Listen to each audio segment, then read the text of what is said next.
किसी भी पॉइंट का डिस्टेंस अगर ओरिजिन से मालूम करने के लिए क्वेश्चन पूछे तो एक तो तरीका क्या है कि चूंकि ओरिजिन का कोऑर्डिनेट 0 0 होता है, इसीलिए ये डायरेक्ट तुम तीन पॉइंट का जो X coordinate, Y coordinate, Z coordinate को स्क्वायर करके प्लस करके रूट अंडर निकाल दो। वैसे रूल क्या है कि पी और क्यू का कोऑर्डिनेट पता है तो दोनों के एक्स कोऑर्डिनेट का डिफरेंस का स्क्वायर, वाई कोऑर्डिनेट का डिफरेंस का स्क्वायर, जेड कोऑर्डिनेट के डिफरेंस के स्क्वायर को प्लस करके रूट अंडर निकाला जाता है। इसलिए हम यहाँ 0 0 चूंकि दिया हुआ है, इसलिए सभी से 0 माइनस करके स्क्वायर करके रूट अंडर निकाले हैं और आंसर तैयार हुआ। किसी भी पॉइंट का कोऑर्डिनेट अगर एक्स एक्सिस या वाई एक्सिस या जेड एक्सिस से निकालने के लिए बोले तो क्या करोगे? देखो, जब एक्स एक्सिस से डिस्टेंस निकालने के लिए बोले तो एक्स कोऑर्डिनेट को छोड़ दो, वाई कोऑर्डिनेट और जेड कोऑर्डिनेट के स्क्वायर को प्लस कर दो और रूट अंडर निकाल दो। वाई एक्सिस से डिस्टेंस निकालना होगा तो वाई कोऑर्डिनेट को छोड़ दो, एक्स कोऑर्डिनेट और वाई कोऑर्डिनेट जैसे 3 5 दोनों के स्क्वायर को प्लस करके रूट करो। जेड एक्सिस के लिए जेड एक्सिस को छोड़ दो, बचे हुए दोनों को स्क्वायर करके प्लस करके रूट निकालो। ये बहुत ही इंपॉर्टेंट क्वेश्चन है, 2023 में एक क्वेश्चन पूछा है। यह भी बहुत इंपॉर्टेंट क्वेश्चन है। बोलेगा कि एक्स एक्सिस का डायरेक्शन कोसाइन निकालिए, तो देखो याद रखना, एक्स एक्सिस का डायरेक्शन कोसाइन निकालना होगा ना तो एक्स कोऑर्डिनेट 1 कर देना, बाद बाकी को 0। वाई एक्सिस का निकालना होगा डायरेक्शन कोसाइन तो वाई कोऑर्डिनेट को 1 बाद बाकी 0। जेड एक्सिस में जेड कोऑर्डिनेट 1 बाद बाकी 0। कभी कभी ये 2023 में क्वेश्चन पूछा था कि एक्स एक्सिस के डायरेक्शन कोसाइन के सम को निकाले, योगफल निकाले। तो देखो, एक किसी भी एक्सिस के डायरेक्शन कोसाइन के को अगर योगफल करोगे तो 1 + 0 + 0 1 ही होगा, इसलिए आंसर टिक लगा देना 1 में। ये ऑब्जेक्टिव में भी क्वेश्चन पूछता है कि कोई लाइन अगर अल्फा बीटा गामा अगर एक्स एक्सिस के साथ पॉजिटिव डायरेक्शन में बनाता हो तो क्या होगा? तो क्या होगा? तो cos square alpha plus cos square beta plus cos square gamma का वैल्यू 1 होगा। यही कॉस अल्फा को एल बोलते हैं, कॉस बीटा को एम और कॉस गामा को एन बोलते हैं। अगर ये वीडियो पसंद आता होगा तो बोलोगे तो इसका कुछ लॉन्ग भी भेज देंगे। एक क्वेश्चन देखो, कहेगा कि ये पॉइंट और किसी कोई दो पॉइंट को मिलाने वाले लाइन का डायरेक्शन रेशियो निकालिए। तो इसका रूल क्या है? तो देखो, हम रेड से लिख दिए हैं, किसी भी दो पॉइंट को मिलाने वाला लाइन का डायरेक्शन रेशियो अगर निकालना होगा तो दोनों पॉइंट के एक्स कोऑर्डिनेट का डिफरेंस, वाई कोऑर्डिनेट का डिफरेंस और जेड कोऑर्डिनेट का डिफरेंस कर देंगे। डायरेक्शन कोसाइन अगर मालूम करना होगा तो पहला काम क्या क्या करोगे, इसका डिफरेंस तो निकाल लोगे और सभी को स्क्वायर करके प्लस करके रूट अंडर कर दो। देखो किए हुए हैं, और बारी बारी से उस रूट अंडर का जो आंसर आया उससे सभी में बारी बारी से डिवाइड कर दोगे तो डायरेक्शन कोसाइन निकल जाएगा। यहाँ देखो, ये दो पॉइंट दिया हुआ है 304 और -25 -1, तो बोलेगा डायरेक्शन रेशियो यानी दिक् अनुपात निकालिए, तो सभी को डिफरेंस कर दो। यहाँ क्या होता है, ये लाइन है, तो लाइन है तो यहाँ पर हम क्या किए हैं, x2 - x1 भी लिखा जा सकता है, तो x1 - x2 भी लिखा जा सकता है। इसलिए डायरेक्शन रेशियो 2 होता है। तो जो अगर ऑप्शन में जो होगा उसी में तुम टिक लगा देना। यहाँ कह रहा है किसी लाइन का डायरेक्शन रेशियो दिया हुआ है यानी दिक् अनुपात दिया हुआ है 1 3 5, तो बोलेगा डायरेक्शन कोसाइन। अभी कुछ देर पहले बतलाए कि डायरेक्शन रेशियो के स्क्वायर को प्लस करके स्क्वायर रूट निकाल दो, अलग से निकाल दोगे ज़्यादा बेहतर होगा। जो आवेगा उसी को 1 से 3 से 5 से डिवाइड कर दोगे तो डायरेक्शन कोसाइन निकल जाएगा।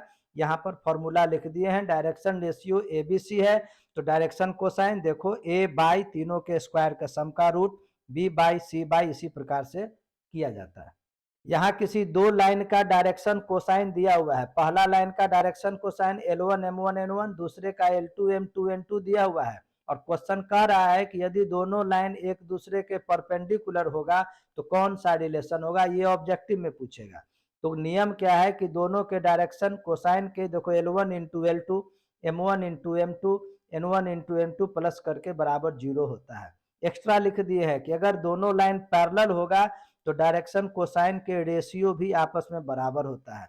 हम तुमको एक्स्ट्रा डायरेक्शन रेशियो के आधार पर दे दिए हैं, कोई न कोई क्वेश्चन जरूर पूछेगा। डायरेक्शन रेशियो अगर A1 B1 C1 दूसरे लाइन का A2 B2 C2 दिया हुआ है और यदि दोनों लाइन परपेंडिकुलर है यानी अब आपस में लंबवत है तो डायरेक्शन रेशियो के प्रोडक्ट का सम 0 होगा, और अगर पैरेलल होगा तो दोनों का अनुपात बराबर होगा।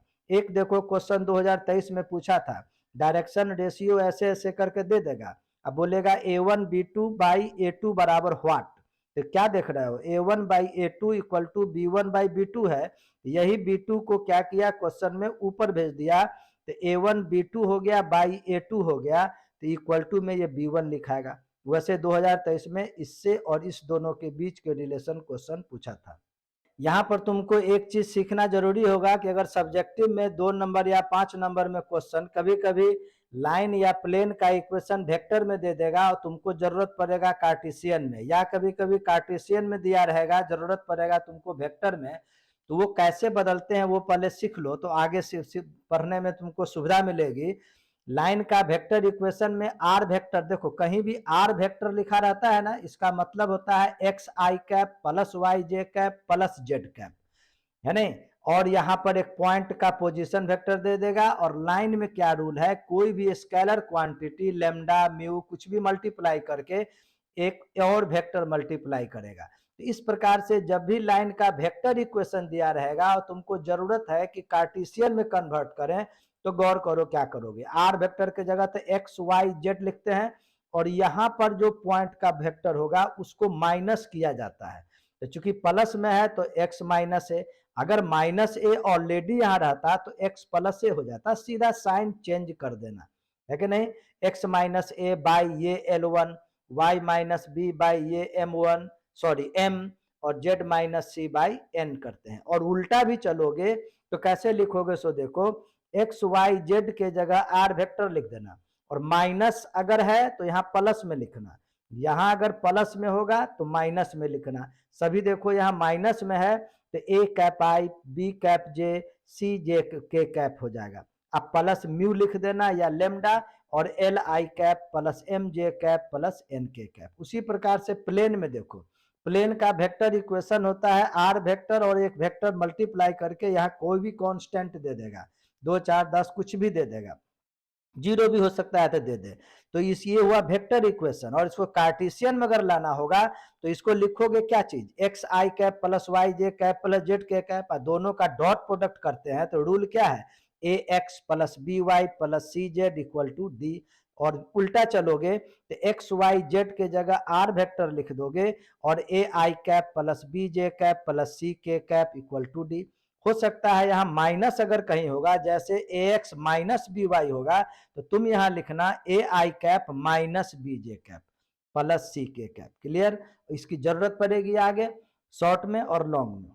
सीबीएसई में प्लेन को छांट दिया गया है, लेकिन 2024 में बिहार बोर्ड में पूछा है, इसलिए हम प्लेन का भी कुछ क्वेश्चन तुमको बतला रहे हैं। जैसे प्लेन का इक्वेशन दे देगा और बोलेगा इस प्लेन का जो नॉर्मल होता है अभिलंब, उसका डायरेक्शन रेशियो यानी दिक् अनुपात निकालिए, तो हमेशा याद रखना एक्स वाई जेड का जो कॉफिशिएंट जो गुणांक होता है वही उसका डायरेक्शन रेशियो होता है, तो 1 2 -3 ही डायरेक्शन रेशियो होगा। एक क्वेश्चन देगा तुमको, ये 2 नंबर में क्वेश्चन पूछेगा, किसी भी प्लेन का डिस्टेंस आप ओरिजिन से निकालिए या किसी भी पॉइंट से निकालिए, तो रूल क्या है, पहले इस क्वेश्चन को देखो, इस पॉइंट से इस प्लेन का दूरी निकालिए, तो रूल क्या है कि मॉडुलस दे देना, क्योंकि डिस्टेंस ऑलवेज पॉजिटिव हो प्लस में होना चाहिए, और उसके बाद x के जगह 2 लिख देना, y के जगह 3 लिख देना, z के जगह 4 लिख देना, लिख देंगे, और ये 6 इधर है तो -6 हो जाएगा। अब बाई करके एक्स वाई जेड का जो गुणांक है कॉफिशिएंट, उसको स्क्वायर करके प्लस करके रूट अंडर से डिवाइड कर देना, और इसको सॉल्व करोगे तो आंसर तैयार होता है। अब चूंकि यहाँ पॉइंट का कोऑर्डिनेट 2 3 4 था, जब ओरिजिन से जब पूछेगा तो 0 0 0 होता है, एक्स के जगह 0 वाई के जगह 0 जेड के जगह 0 लिखोगे तो पूरा का पूरा 0 हो जाएगा, तो केवल कांस्टेंट बचेगा, ये 6 इधर आएगा तो -6 हो जाएगा, तो -6 लिखो या +6 लिखो, चूंकि ये मॉडुलस दिए हुए हैं तो तो ऑलवेज पॉजिटिव हो ही जाएगा। और नीचे जो बोले हैं एक्स वाई जेड का जो कॉफिशिएंट है या गुणांक है उसके स्क्वायर के सम के रूट से डिवाइड कर देना, तो आंसर तैयार होगा। जरूर गारंटी है इसमें से कोई क्वेश्चन तुमको पूछेगा।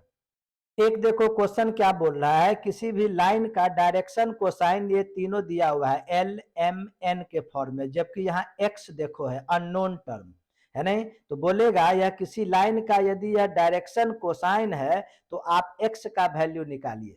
तो हम लोग पढ़े हुए हैं किसी भी लाइन का direction cosine L M N होता है तो तीनों के वर्गों का योगफल सम ऑफ स्क्वायर 1 होता है। तो तीनों को तुम स्क्वायर कर दो है नहीं, अब प्लस करके 1 लिख दो, तो 4 का स्क्वायर 16 और रूट 77 का स्क्वायर 77, सबों का स्क्वायर कर दोगे, एक्स स्क्वायर बाई 77 एलसीएम लोगे और इस प्रकार से 41 X square equal to 77 into 1 77 हो जाएगा, एक्स स्क्वायर इक्वल टू एक 41 माइनस होगा तो 36 और x equal to root under 36। यहाँ प्लस माइनस दोनों हो सकता है, अगर ऑब्जेक्टिव में अगर प्लस दिया तो प्लस में टिक लगाना, अगर दो नंबर में है तो प्लस माइनस दोनों लिखना।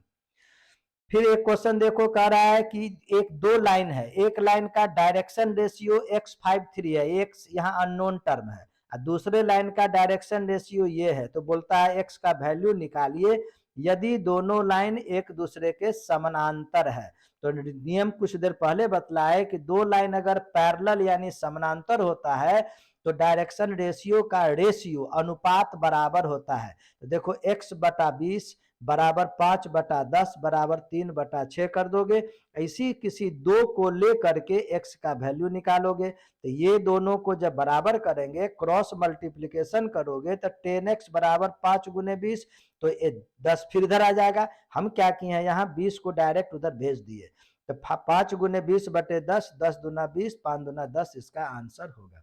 एक क्वेश्चन देखो कह रहा है कि ये जो लाइन का इक्वेशन दिया हुआ है, हमेशा याद रखना किसी भी लाइन का इक्वेशन का जो स्टैंडर्ड फॉर्म होता है वो ये होता है, हम यहाँ तुमको लिख देते हैं x minus alpha by L equal to Y minus beta by M equal to Z minus gamma by N, ये इसका स्टैंडर्ड फॉर्म है। मतलब गौर करते होगे एक्स वाई जेड का कोफिशिएंट हमेशा +1 होना चाहिए, यानी यहाँ देखो +1 है, अगर नहीं रहता है तो वहां लाना पड़ता है इस स्टैंडर्ड फॉर्म में।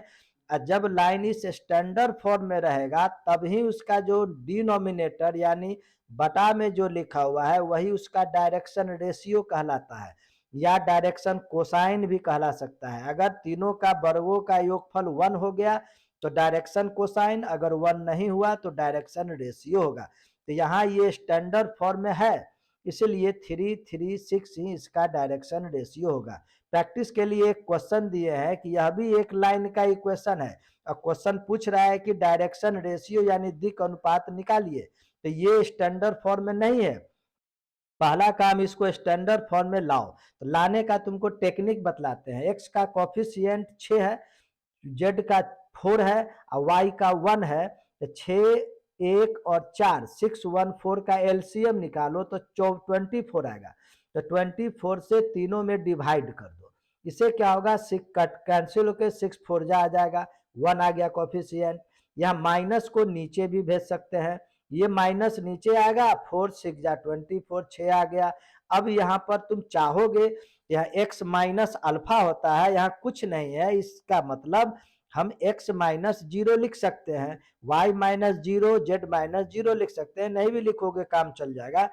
क्यों? क्योंकि 0 0 0 है, इसका मतलब यह लाइन जो है ओरिजिन पॉइंट से गुजरता है और बटा में जो हुआ वही उसका डायरेक्शन रेशियो होगा।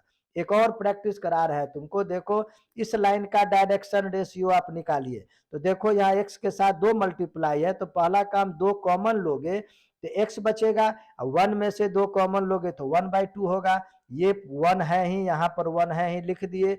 अब ये स्टेप नहीं भी लिख करके डायरेक्ट 2 से डिवाइड कर दोगे तो आराम से आंसर 1 2 2 डायरेक्शन रेशियो हो जाएगा।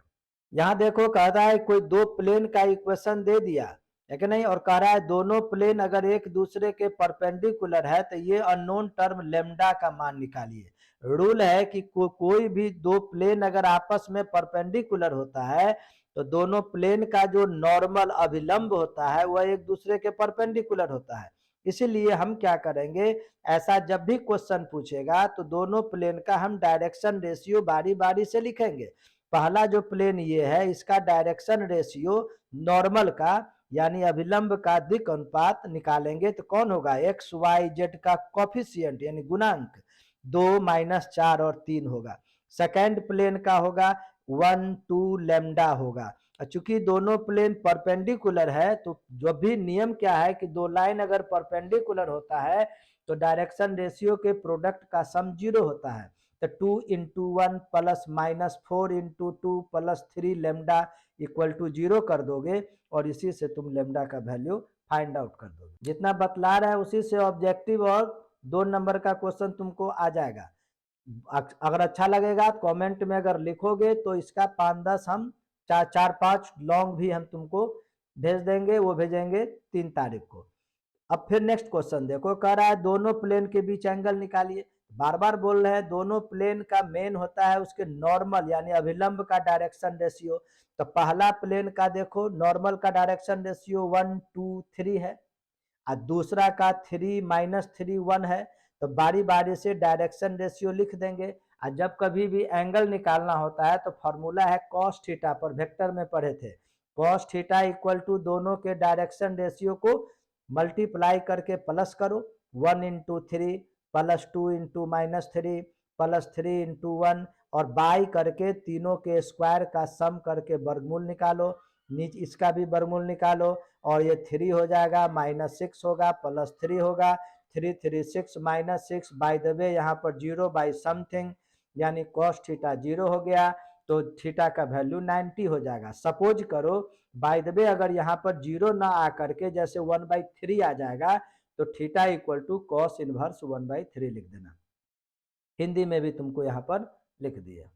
यहाँ देखो वहां इसके पहले वाले में दो प्लेन के बीच का एंगल निकालने का था, अब दो लाइन के बीच का एंगल निकालने का। तो जब भी दो प्लेन के बीच का एंगल निकालना होता है तो प्लेन के नॉर्मल यानी अभिलंब का डायरेक्शन रेशियो निकाला जाता है।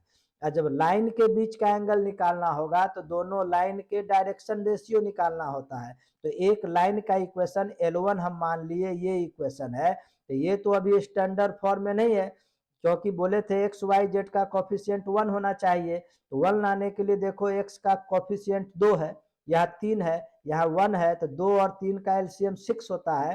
तो 6 से डिवाइड कर दिए, x/3 y/2 z/6 और माइनस को नीचे भेज दिए। तो इसका डायरेक्शन रेशियो 3 2 -6 हो गया। सेकेंड लाइन में देखो यहाँ 6 है, यहाँ 4 है, एलसीएम निकालोगे तो 24 होगा। 24 से सभी में भागा दे दोगे, 6 चौका 24 4 हो गया, माइनस नीचे भेज दोगे।